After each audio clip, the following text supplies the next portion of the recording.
Hi and welcome you to my movie cap review. This time, we will review a movie called The Accountant.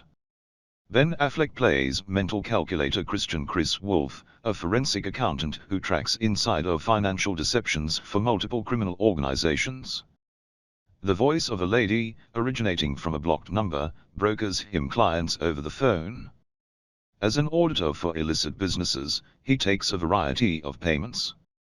Raymond Ray King, J.K. Simmons, the Treasury Department's Director of FinCEN, is hiring Cynthia Adi Robinson, who plays a young data analyst named Maribeth Medina. He knows Christian from his alias, The Accountant. Therefore, King blackmails Medina into assisting him in finding and apprehending the accountant before he retires. If Medina refuses, King threatens to reveal her undisclosed criminal history. In the earlier years, Christian received a diagnosis of autism as a child and was given the option to reside at the Harvard Neuroscience Institute.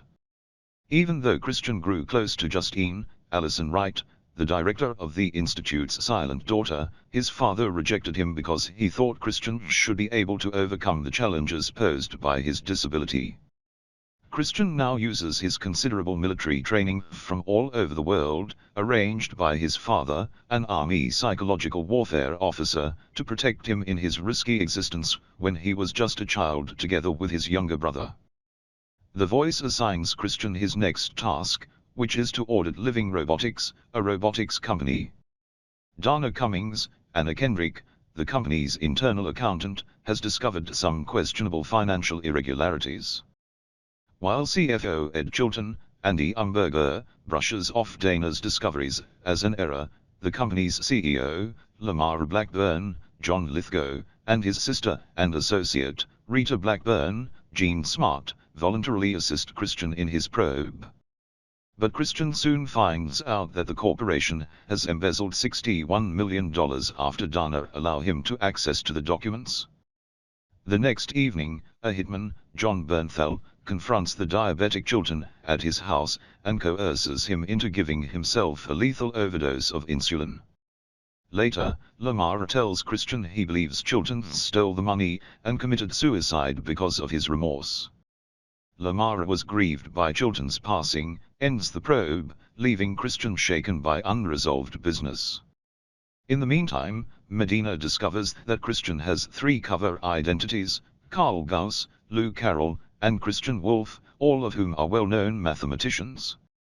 The accountant is tracked down using facial recognition technology, which takes her to the scene of a firefight that claimed the lives of many Gambino criminal family members. After isolating Christian's voice from a sound recording, Medina finds that he is muttering the children's song Solomon Grundy to himself, a habit that is typical of autistic spectrum disease.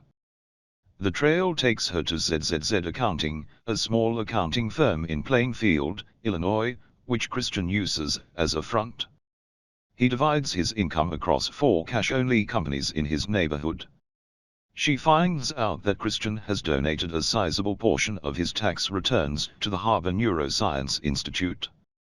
Due to dissatisfaction, Christian had learned that while they are hiding that the stolen funds were used to boost the value of Living Robotics stock by investing them in related businesses, and wanted to talk to Lamar's sisters since Lamar already dismissed Christian for further investigation. Christian arrives at Rita's house, convinced that she is the source of all the problems, only to discover her dead from a hit guy who left just as Christian was approaching. Lamar is revealed as the true mastermind as a result. When King and Medina get to Christian's residence, they discover proof that he is the accountant, an M134 minigun in the garage, and cameras around the area.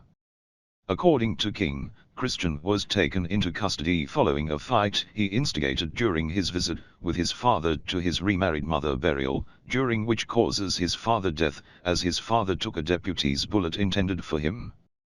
While in jail, Francis Silverberg, Jeffrey Tambor, a former accountant and fixer for the Gambino criminal family who later turned informant for the U.S. government, had mentored Christian while he was incarcerated. King, the Treasury agent tasked with handling Silverberg's case, finds Silverberg's story to be believable. Silverberg was let out of jail, losing the one line of defense he had against the Gambino family. The Gambino family captured and tortures him to death, inspiring a furious Christian to revenge to whoever did it. King tells Medina that he was at the gunfight that very day, and was outsmarted by Christian, and Christian asked him if he was a good dad, and then spared his life. Later, the voice had gotten in touch with King, and given him the proof that Christian had gathered about criminals who had break the code, which had helped King get promoted to director. Medina is informed by King that the accountant's probe was a test, and she has been chosen to take over as the voice's liaison in the Treasury Department upon King's retirement. Christian murders the hitman's mercenary guards as he attacks Lamar's residence. Following the gunfight, while Christian repairs to his wounds, he mutters a nursery song to himself that the hitman recognizes. He approaches Christian and introduces himself as Braxton, his younger brother, with whom he had lost contact following the burial of his mother. Braxton, who is still upset with their mother for leaving, accuses Christian of killing their father. After a physical altercation, the two make up, and Lamar chastises Christian. Braxton doesn't complain when Christian kills Lamar, and the two plan to get together again later. Later, the voice informs Medina with Christian's proof of Lamar's illicit activity, and disassembles living robotics. After saying goodbye to Dana by sending her the Pollock, which is hidden by the picture dogs playing poker, which alludes to their first exchange, Christian departs in search of Braxton. The voice is shown to be a computer-generated voice from a potent computer that Christian donated to the Harvard Neuroscience Institute in a scene there. She, still silent, grown-up Justine uses the computer to communicate and carry out her responsibilities as Christian's partner. The end. Thank you for your viewing, and do subscribe and hit the like button if you wanted to see more.